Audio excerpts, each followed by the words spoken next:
The state's chief elections official says lingering skepticism about the outcome of the 2020 presidential election should be put to rest.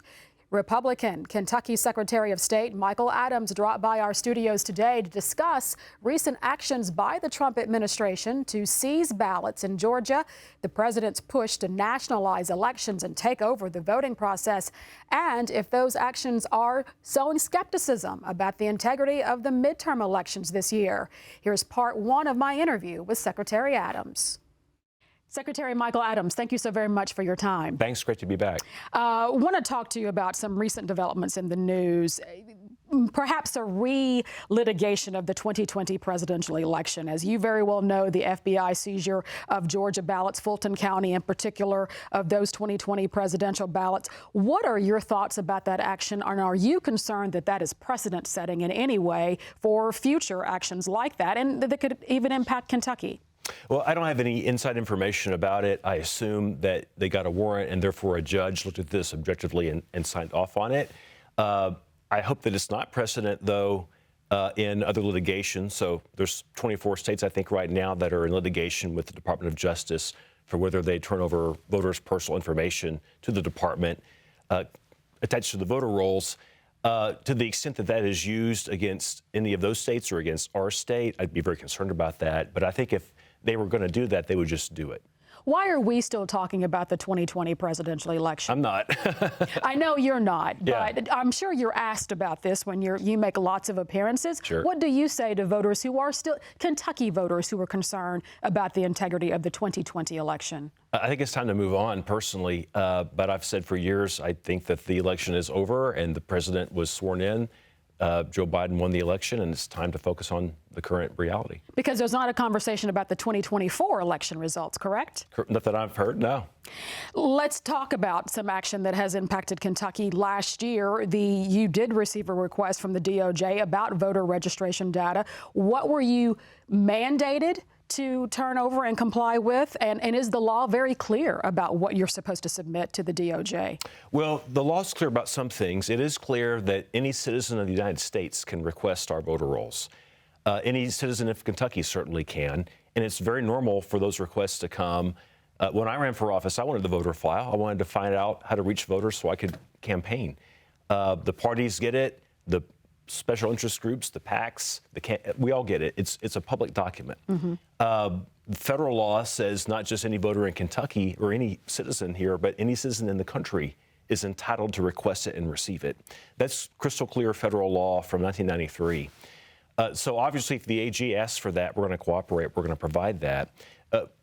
What's not clear, and has never happened before to my knowledge, is a request not just for the public file that everyone gets, but voters' personal information, mm-hmm. their driver's license numbers, their Social Security numbers? Their Social Security numbers. And in Kentucky, we have data protection laws.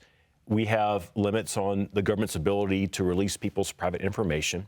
And so we have kind of a square peg in a round hole, that we have a vague federal law saying people can ask for the file, and we have specific state laws saying this is private information that's not for distribution. Mm-hmm. And so generally, federal law is supreme over state law, but if the federal law is vague and the state law is specific, it may not work that way. So my position is we provided, and we did a long time ago, provided the public file to the Department of Justice. That's the right answer. Mm-hmm. What you see among my colleagues is different approaches. We have very little Democrats who are saying we're not going to give you anything, not even the public file. There's no basis for that. That's not the law.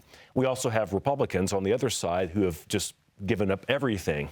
And maybe they don't have data protection laws, I don't know, in their states. But I'm more in the center. And that's where most Democrats and most Republicans are on this issue, which is, well, we've got these laws and those laws. We need a court order probably to tell us which ones we need to follow, which ones trump and which ones don't. Right, right. So for viewers who are just hearing this or hearing your explanation of it, and they're concerned about, oh, somebody has my Social Security number because Michael Adams gave it to them, you say what? We haven't done that. We haven't complied with that. And may I point out, if I had a data breach in my office, if we gave up all this stuff, I'd be sued. Mm-hmm. My staff would be sued. It would be a liability issue for the Commonwealth. It doesn't change if we give it up voluntarily. Like, people have certain protections. It's my obligations of the law to protect that unless I'm told otherwise by a judge. Since the beginning of his second term, President Donald Trump has attempted to expand the role of the federal government in the voting process. And I want to just read verbatim what he has said in recent times. Some of these moves are mired in litigation. Earlier this month, he said, in reassertion of his control to get more control over voting, he said, at least in some parts of the country, that Republicans should say, we want to take over. We should take over the voting in at least as many as 15 places. The Republicans ought to nationalize the voting. Is there some historical precedence for that to happen? And what are your thoughts about that on nationalizing elections? So I don't know exactly what the president means. His spokespeople have said he means that Congress should have federal laws that they pass that improve the election process nationally. And the Constitution, of course, says that the states decide this stuff unless Congress steps in. I'm not sure what he meant, so I can't really speak to that. But as to precedent, the reason that we have a Department of Justice, the reason it was created by the Grant administration after the Civil War was because of Jim Crow and because of southern states not letting African Americans register and vote. And the feds had to come in and make sure that people's rights were respected. And you did have a federal troop presence at the polls in some cases.